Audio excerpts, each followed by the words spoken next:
E vamos aqui com análise com o Pedro Duran para a gente olhar para esse cenário lá em Porto Alegre, segundo a pesquisa Atlas CNN. Pedro, se possível até, a gente vai trazer aqui mais uma vez os números para quem está ali na ponta, né? Segundo a pesquisa que trouxemos agora para você aqui no Novo Dia. Ô Pedro, em que medida essa eleição lá em Porto Alegre também serve um pouco de termômetro, de avaliação sobre a condução da tragédia no Rio Grande do Sul? Olhando para o que aconteceu, claro, na capital gaúcha, mas quando a gente olha também para Maria do Rosário, que é do PT, um pouco da própria condução do governo federal com relação a essa tragédia e agora a condução do ministro Paulo Pimenta, que é gaúcho e que está por lá. Carol, esse é o grande tema de debate hoje, tema nacional de debate na cidade de Porto Alegre. E, evidentemente, há outras dificuldades que a cidade vai viver e vai enfrentar e vai debater durante a campanha eleitoral, mas a memória da tragédia é muito recente para a campanha de 2024. A gente está falando de uma tragédia que aconteceu em maio e uma campanha que começa em julho, agosto. Então é muito próximo e Porto Alegre foi muito impactada. Obviamente tem questões, por exemplo, relacionadas à concessão de energia elétrica, que também vai entrar em debate. Porto Alegre teve vários eventos de apagão. Você tem o combate, o impacto das chuvas em si, antes mesmo da tragédia de maio, e questões locais, assistenciais, que vão pautar esse debate. O que me chama muita atenção nesse cenário, Carol, é que o Sebastião Melo é um dos poucos prefeitos de capitais que não larga na frente nessa eleição de 2024.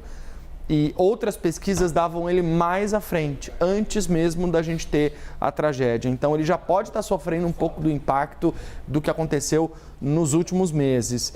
No caso de Maria do Rosário, é um percentual bom para a votação histórica que o PT tem na capital gaúcha. Partir com 30% é partir com um primeiro rascunho de um carimbo para o segundo turno. Mas essa eleição ela tem uma particularidade, a eleição de Porto Alegre. Ela tem a esquerda e a direita muito divididas e os votos ficam dispersos. A Anne Ortiz, que é deputada federal, apoiou o Sebastião em 2020, por exemplo. Hoje, nesse momento, eles estão separados. Se ela declara apoio a ele e sai da disputa, já pode projetar a votação dele para frente, por exemplo. E essa tua análise, inclusive, Pedro, a gente traz aqui o cenário de segundo turno, que ela justamente ilustra o que você está falando. Porque no cenário de segundo turno, entre a Maria do Rosário e o Sebastião Melo... Aqui é a segunda página, só para mostrar, enfim, que aqui você tem o PL, que é da direita, o PDT, que é da esquerda. Então, essa pulverização dos votos, né? E aí o segundo turno que você falava. Exatamente, que aí o Sebastião Melo aparece em primeiro, segundo a pesquisa, com 43,7%, e a Maria do Rosário, 38,2%. Porque o PT tem teto no Sul, o PT tem teto no Estado, tem teto na cidade. O PT já governou o Rio Grande do Sul, há uma memória ruim dos eleitores gaúchos em relação ao PT.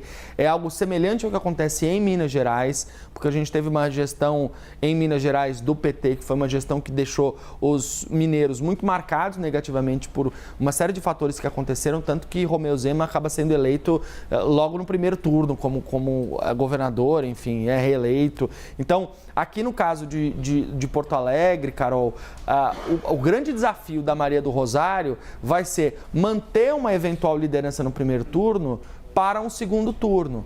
Porque o que a pesquisa mostra é que ela avança muito pouco do primeiro para o segundo turno. Tem realmente um limite ali. E no caso do Sebastião Melo, vai ser garantir que ele consiga pelo menos chegar no segundo turno, mesmo sofrendo essas críticas dos outros oponentes no primeiro turno por conta do que aconteceu nos últimos meses. Pesquisa Atlas CNN, que você confere aqui no Novo Dia, é a disputa pela prefeitura da capital gaúcha, Porto Alegre. Obrigada, Pedro. Valeu, Carol.